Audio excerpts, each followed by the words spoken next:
პირდაპირ ეთერში. ტელეკომპანია იმედთან დაკავშირებით და მის მფლობელებსა და წინა ხელისუფლებას შორის გაფორმებულ შეთანხმებაზე ისაუბრა ქვეყნის პრემიერმა ინფორმაციის თავისუფლების განვითარების ინსტიტუტის პრეზენტაციაზე. არასამთავრობო ორგანიზაციამ დღეს 20-მდე დაწესებულებას ჯილდო საჯაროობისათვის გადასცა. დოკუმენტი, რომლის გაცნობის შემდეგაც პრემიერის განცხადებით მას თმები ყალყზე დაუდგა, გრიფით საიდუმლოა, თუმცა ბიძინა ივანიშვილი პირობას დებს, რომ საზოგადოებას მის შინაარსს გააცნობს.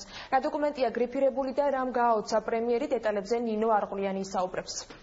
დიახ, კონკრეტული სახელი და გვარები ჯერჯერობით არ სახელდება, თუმცა პრემიერ-მინისტრმა განაცხადა, რომ ბოლო მთავრობის ხდომაზე გრიფი მოეხსნა იმედის საქმეს და ის ნანახით და წაკითხულით არის გაკვირვებული. პრემიერ-მინისტრი განმარტავს, რომ ერთ-ერთ მაღალ ჩინოსანსა და ოჯახის წევრებს შორის და გაფორმებული ხელშეკრულება არის საგანგაშო და ის ასევე ამბობს, რომ ბოლო წლების განმავლობაში საკმაოდ ბევრ დოკუმენტაციას ედო გრიფი და ბევრ მათგანში შეინიშნება სისხლის სამართლებრივი დანაშაულებები. დღესვე ბიძინა ივანიშვილმა ისაუბრა ყოფილ და მოქმედ მთავრობას შორის განსხვავებაზე.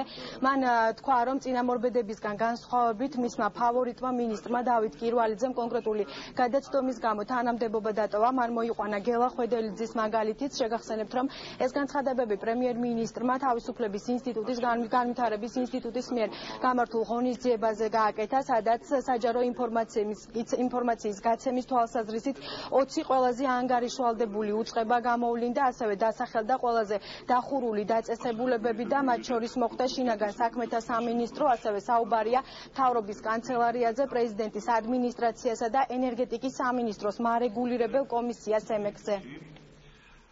გრიფის საიდუმლო მოხსენით იმედთან დაკავშირებულ თემას. თქვენ და ნახოთ ხელმოწერა სახელმწიფო ჩინოვნიკსა და ოჯახის წევრებს შორის რაზეა შეთანხმება, მეუფლებას არ ამაქვს, ეს გავახმაურო. და ეხლა პრეზიდენტსაც გაზამვლი რატომღაც დიდი პაუზა აიღო. მეორე ნაწილი ისეთი გრიფი ადებს საიდუმლო, სანამ საქართველოს სახელმწიფო იარსებებს არავის არ აქვს უფლება იმის მოხსნის. აი ესეთი გრიფი საიდუმლო ადებს თანაც. რა ხდება? აი ეს არის პრინციპული. ისეთ რამეებს მალავდნენ, რაც დასამალი არაა და წინა გამოსატანია, მაგრამ იმის თქმა როგორ შეიძლებოდა, რაც იქ წერია და თქვენ ამას ნახავთ, თქვენ ვიყავთ და მიდონე პირადად. რაც მე იგნახე და რაც ხელია მოწერილი. ჩინოვნიკის სახელმწიფო აწევს ერთი მხრიდან, მეორე მხრიდან ოჯახი კეთო მესაკუთრე. იმედთან დაკავშირებული და როგორი შეთანხმება იქ მიღწეული. მე ახლა დღეს ვერ გავახმოვანებ ამას, მაგრამ ნახავთ, აი აქ არის ყველაფერი. ის რაც ხდებოდა ბოგერია, რომელიც გამოდის და დღეს შუას გვასწავლის, რა ხდებოდა მის სამინისტროში და ის 16 მილიონი მხოლოდ ბოლო წელს და იქიდან 90% ნაღდი ფულით არის გატანილი. როგორ მოხსოვთ? 300,000, 400,000 ნაღდი ფულით, რომელიც ერთში ხელმძღვანელობს. აი ამას აკეთებს გრიფის საიდუმლო. აი ეს არის პრინციპული დამოკიდებულება, რომ მსგავსი ვერ მოხდება ჩვენს ხელისუფლებაში. არ არსებობს ესეთი დამალვა და ვერც ვერანი ვერ გაბედავს. იყო კითხვები, იყო გადაცნობა შესყიდვის პროცესში და ნახეთ როგორ კულტურულად მოიქეცით აქაც. გადადგა მინისტრი და სასამართლომდე მიდის ეს საქმეც. არაფერი არ მოხდა იმ სამინისტროში ისეთი, რომელზეც თქვათ გაუკვირდებოდათ ევროპელებს. ყველა სახელმწიფოში შეიძლება მოხდეს მსგავსი. ახაც ჩვენ მოვიქეცეთ კულტურულად. მე გავწირე საუკეთესო მინისტრი, როდესაც მან მოითხოვა გადადგომა, დავეთანხმე, რამე თუ იქ კითხვები იყო და ამ კითხვის პასუხი უნდა გაეცეს და ბოლო შეხვედრა რაც მქონდა, კიდევ ვერ შევჯერდით. სანამ არ იქნება სასამართლო. აი ეს არის პრინციპული დამოკიდებულება. აი ესაა სხვაობა. ის რაც ხდება თავდაცვის სამინისტროში, ეს არის ზოგადად მთავრობის პოლიტიკის ხორცშესხმა, რომ ჩვენ ვართ ანგარიშვალდებული ხალხის, ანგარიშვალდებული მოქალაქეების წინაშე და საზოგადოებამ უნდა იცოდეს, რომ თითოეული თეთრი, რომელიც თავდაცვის უწყებისთვის არის გამოყოფილი, ხმარდება ჯარისკაცს, ხმარდება მეომარს და ამ გზაზე რომ არასამთავრობო ორგანიზაციებმა დაინახეს, დააფასეს და სტიმული მოგცეს, ამისთვის დიდი მადლობა მინდა გადაუხადა ყველას და მედიასაც, იმიტომ რომ მედიას აქვს ძალიან დიდი როლი იმაში, თუ რამდენად გამჭვირვალეთ, რამდენად ანგარიშვალდებულად აგზნობინებენ თითოეულ უწყებას თავს. არ არსებობს ინფორმაცია, რომელიცაც არ გაოცემთ, გამონაკლისი ხარ მოგეხსენებათ ჩვენი სამინისტრო ისეთი სამინისტროა, სადაც შეიძლება რაღაცა ინფორმაცია უბრალოდ იყოს კანონით აკრძალული. ხა პაციენტის დაავადებებთან დაკავშირებით როცა გვეკითხებია, ზოგჯერ ძალიან დიდი სურვილიც მაქვს ბოლომდე ვთქვა, რომ სინამდვილეში ისე არ არის, მაგრამ ამას უბრალოდ კანონი გვიკრძალა. ამ მხრივ აბსოლუტურად გამჭვირვალედ მუშაობს ჩვენი სამინისტრო და ზოგადად ხელისუფლებაც დღეს.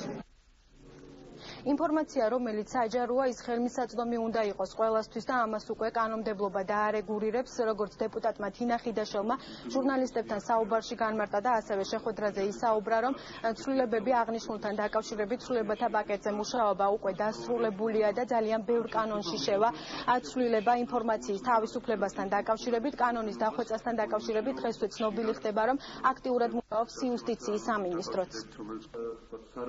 რეალური ტესტი ეხლა დადგება, როდესაც ჩვენს მიერ, ჩვენი ხელისუფლების მიერ დახარჯულ თანხებზე მოითხოვთ უკვე ინფორმაციას და ჩვენს მიერ განხორციელებულ ქმედებებზე. ამიტომ არის საჭირო, რომ კანონი წამოეწიოს და რაც შეიძლება უფრო გამკაცრდეს და გამყარდეს. უკვე მისცეს ძალიან ბევრი ინფორმაცია. კი, ბატონო ზამთარი. რა გითხევსო რა შეაიჩვიოს რომ რაღაც პრობლემაში თუ რა არის ეს რა.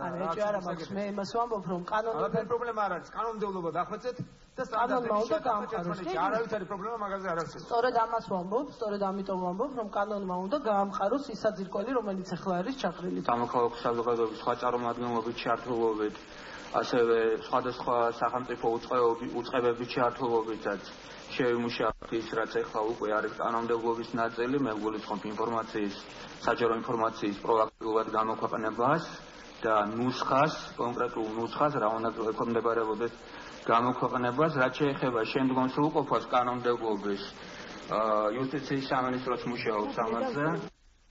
როგორც უკვე მოისმინეთ, IDF-ის მიერ გამართულ ღონისძიებას ესწრებოდნენ მთავრობის წარმომადგენლები, საკანონმდებლო ორგანოს წარმომადგენლები და ასევე არასამთავრობო სექტორის წარმომადგენლები. ისინი განმარტავენ, რომ წინა წლებთან შედარებით სიტუაცია გაუმჯობესებულია, თუმცა ხარვეზები კვლავ რჩება და ისინი აუცილებლად უნდა გამოსწორდეს. შეგახსენებთ, რომ დღეს მონაცემები იმ ორგანიზაციამ გამოაქვეყნა, რომელმაც ბოლო წლების განმავლობაში 12,000-მდე საჯარო ინფორმაცია გამოითხოვა. მადლობა ნინო არღულიანი საუბრობდა